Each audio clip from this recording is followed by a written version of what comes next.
Bismillahirrahmanirrahim. Assalamualaikum warahmatullahi ta'ala barakatuh. Alhamdulillahi rabbil alamin. Wassalatu wassalamu ala asyrafil anbiya wal mursalin wa ala alihi wa sahbihi ajma'in. Alhamdulillah, we are reviewing in summary this whole idea of positive Islamic psychology principles, as well as the same principles that we're going to use in our new book, Positive Islamic Cognitive Behavior Therapy. These are series of books on positive Islamic psychology that inshallah will be published by Positive Islamic Psychology Center, and we spread this message of positive worldview of Islam so that we will strengthen the ummah as we face the challenges of the 21st century. So I have explained to you the first principle of Pi-CBT, that is understanding the creator and the created universe in terms of our existence in the physical world and in the spiritual world, and in the understanding of the who is Allah and why we have to believe in a creator. The second principle is the holistic transcendent nature of the human self. That means this human self is not just only a physical body, but comprises the spiritual self, that is a spiritual, emotional, mental and physical self, the four realms of existence or domain that Allah has created, and how we can prove the existence of these four domains. Then the third principle is on being the Caliph of Allah, that we are here in this world to be with a purpose and meaning, that is to be the vicegerent of God on this earth. And as being the vicegerent, we have three basic principles and values that we have to maintain, which can be used very, very strongly in terms of the worldview as we do positive Islamic cognitive behavior therapy, because this foundation of being the vicegerent of Allah is the most positive worldview ever, in the sense of understanding the nature of human existence, that we are the Caliph of Allah, the vicegerent of Allah, that we have to strive to make ourselves good, help others to be good, and make the world good, and how we can enhance this goodness so that we spread this positive message for internally, that means our internal transformation towards goodness, and the external interpersonal and global consciousness, in which we can develop a very wonderful idea based on the Quran and the Sunnah, which is so important for the Ummah as we face the challenges now. So today I'm going to explain to you the fourth principle, the holistic principles of human behavior and laws of learning. This is mostly the work of the late Allahyarham Professor Muhammad Madi Jenkins. He wrote a lot of these ideas while he was a researcher together with the father of modern behavior psychology, B.F. Skinner. So he is a protege of B.F. Skinner, and I would like to read some of the material that he has written here. Just a summary, because this whole chapter is very long. Holistic principles of human behavior and learning is very important, because if we want to create positive Islamic cognitive behavior therapy, we have to understand this very deeply, and there's 130 pages here. So those who want to do the certification courses in terms of positive Islamic cognitive behavior therapy, they have to master this, because this is very deep. It is just not the shallow kind of popular psychology, but these are factual psychology that you can do a lot of research on, based on the ideas that is propounded there, and the extrapolation that you can do in terms of your therapeutic approach towards pathological problems within the ummah, or in terms of the psychological problems that we face in the world today. So a lot of these ideas can be reframed using your own research material, but master this first. So I'm just going to run through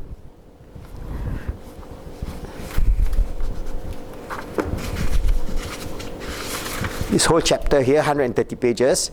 So the fourth principle, holistic principles of human behavior and laws of learning, and I just take the first chapter, introduction. This chapter on the application of holistic principles of behavior and laws of learning to transform contemporary society is mostly the work of the late Professor Muhammad Madi Jenkins before he converted to Islam. So he has been doing this research even while he was with B.F. Skinner, and he has a radical view which is entirely different from the animal model that B.F. Skinner is propounding. He is propounding this idea of a human model with our own internal inner speech and internal psychology, which is radically different from the behavior of animals. He started his search for truth and completed the trilogy of the concept of the unified theory of existence. He wrote 3 books before he became a Muslim.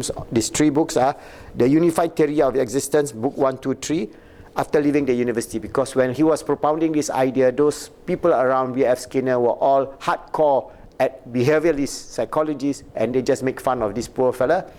All right, at that time his name is John Jenkins. He left the university and became a hippie. Yeah? Professor Jenkins' deep research in Islamic theology of the unity of being, Tawheed, enhanced his idea of positive psychology.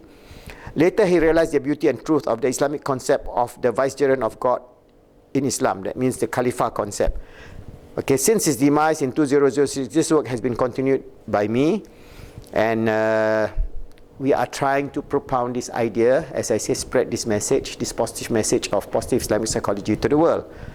So, human behavior and human learning are extremely complex phenomena.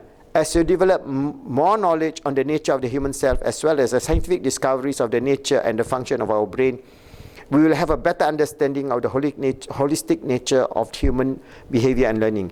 The behavior process that occurs within our mind is complex. It combines input from the cognitive, emotive, spiritual, and other subtle interaction. The totality of this interaction have to include our spiritual, intuitive aspect of our being. This holistic interaction requires more research and can lead us towards the understanding of the holistic concept of human behavior and human learning. So this is basically some idea about what he has said. All right. And there are many chapters on this whole thing. For example, in psychology, we have to use what we call directed positive influence. So how do we apply directed positive influence? For example, change to directed positive influence.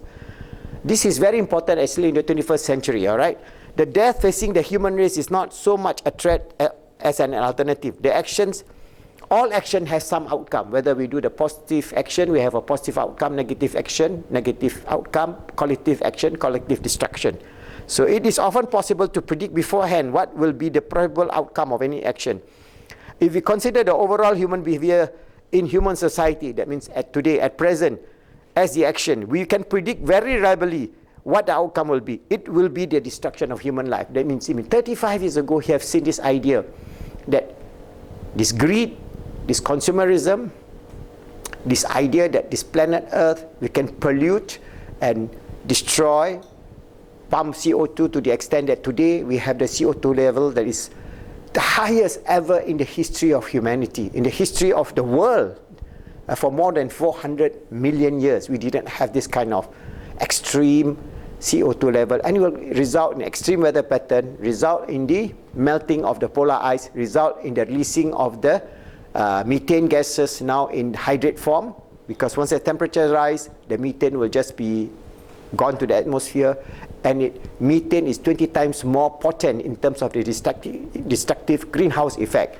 So if we are not careful, within 30 or 40 years, this whole world that we inhabit today will have so great weather variation, from drought to flood to typhoon to hurricane to water shortage and so on, that this whole civilization can collapse. So it is a psychological problem. So when we talk about this, how are we going to use positive Islamic psychology to develop change to directed positive influence?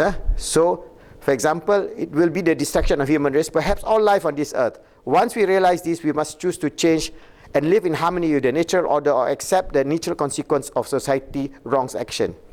Indeed, I believe the threat of extinction of the human race would not be sufficient to save us because of the weakness of negative control. This is another concept of psychology, the concept of negative control. Again, you have to understand this idea of how the impact of negative control will not actually be able to overcome this negative trait within a society that is well hell-bent on greed, on, for example, the rich getting richer, the poor getting poorer, on just consumption, more consumption, regardless of the ethics of existence, regardless of the ethics of the need to have a balance, because this world, this earth, is all interconnected to us.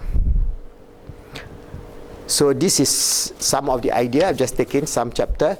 Then we talk about how are we going to change. So harnessing people's power. All right. So we'll have to harness how we as human beings, we as Muslims, 1.7 billion Muslims in the world, we can harness our intrinsic capability, because collectively we are very powerful. Individually we are nobody.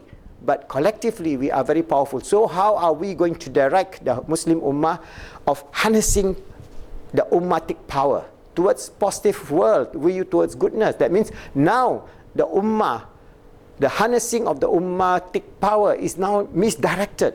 We are misdirected towards a very parochial, very toxic, very cancerous idea of force, of compulsion, of an idea of Islam that we must fight everybody in the world, and an idea of Islam that is very negative in terms of we commit all kind of crimes, suicide bombing, murders, all because we want to set up a power base. That is just this kind of political Islam is very destructive. So we have to change. How are we going to exist, harnessing the power of the Ummah to become good human beings, living in harmony with all other human beings, regardless of their race, color, or religion?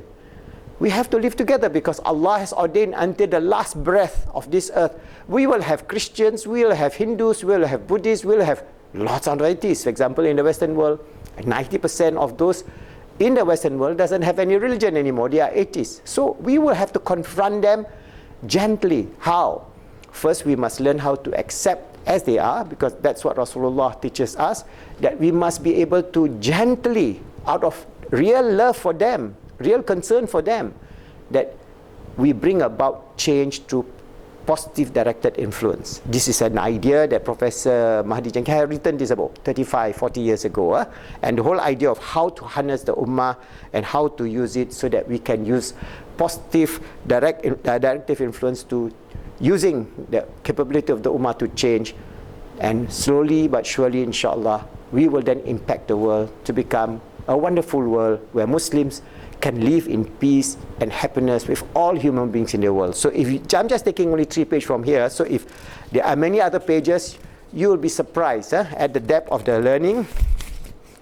For example, what are the keys, some of the subtopic, the keys to knowledge and truth. So how do we know that Islam is the truth? What are the keys, the empirical evidence and the philosophical worldview that we were going to talk about?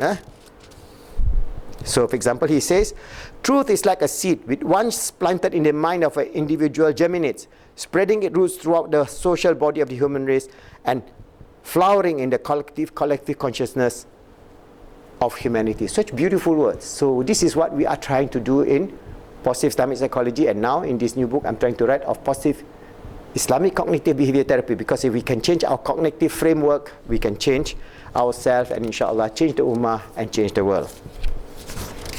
Then we talk about inner speech, which I explained to you, how this concept of inner speech. So what is inner speech? Inner speech means the internal communication with your own consciousness. This includes thoughts, but much more comprehensive than that. It includes not only thoughts, but feelings. Inner speech of all communication that originates within the mind, that means the physical brain and the akal. We are not yet aware of the full range of these communications. Some of the communications within the mind takes place beyond the perception of ordinary waking consciousness. Future research needs to be done to understand the communication at the level of the spiritual, emotional, mental domain, which I have explained detailed in principle number 1, number 2, and number 3 in this book. So again, he explained to you what it is about the nature of inner speech. The nature of consciousness and inner speech, which I have explained to you in the previous video, which I have extracted from here. Then we have the nature of animal learning. What is the difference between animal learning and human learning? Types of conditioning.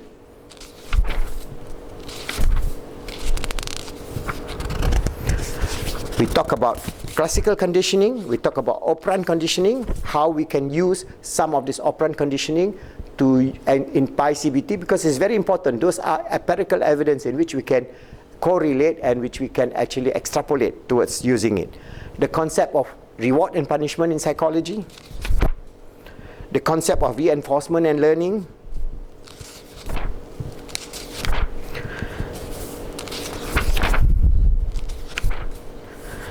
then how we are going to develop the environmental condition and goal setting. So for example, if we want to do Pi-CBT, we must have what are the environmental situation in terms of environmental scanning of the particular person who has a pathological psychological disorder, and what are the goal settings that we can actually apply using Pi-CBT approach. We can talk about the shaping process, very, very important, that anything that we do, we must go through the shaping process and the importance of loss of learning. We can also understand the limits of our behavior. How are we going to work out in terms of our behavior?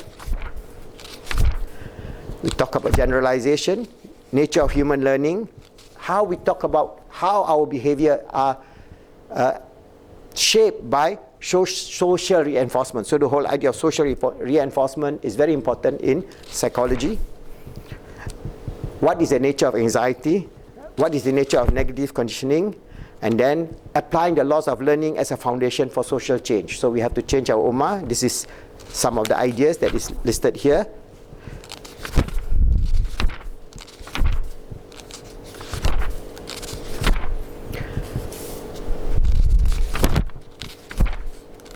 Then what are the influence of inner speech? Understanding of the concept of fairness, honesty, and justice and truth. So this is very important in psychology. We just don't talk about theoretical aspect. We talk how we're going to develop in Pi-CBT, how we're going to treat or how we're going to work out in terms of fairness, honesty, and truth. Then how we are approaching the whole idea of behavior modification. What are the abuse and misuse of behavior modification, and how we can use behavior modification within the context of positive Islamic cognitive behavior therapy. And we should be able to explain the concept of good and evil. What is good, what is evil? The concept of modeling in psychology.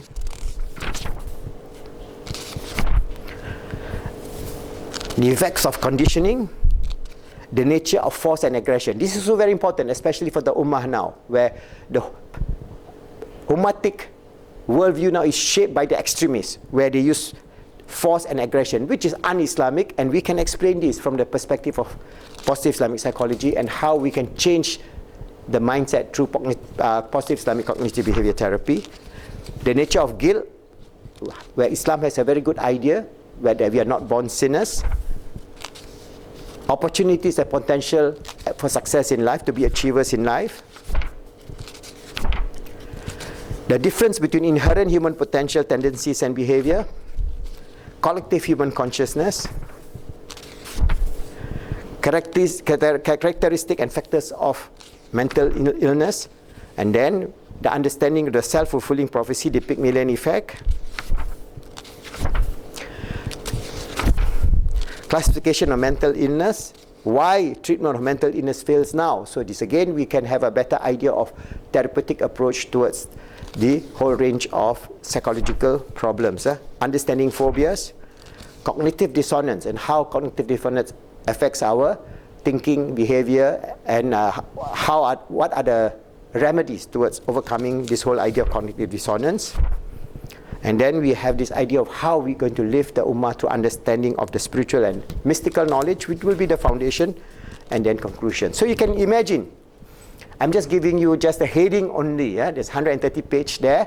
If you are interested in psychology, read this, and inshallah you will have a good idea that this fourth principle is very important. Holistic principles of human behavior and loss of learning, which then in chapter 5 will come with our Pi-CBT model, how principle 1, 2, 3, 4 relate to this whole idea of our Pi-CBT model, which we'll present inshallah.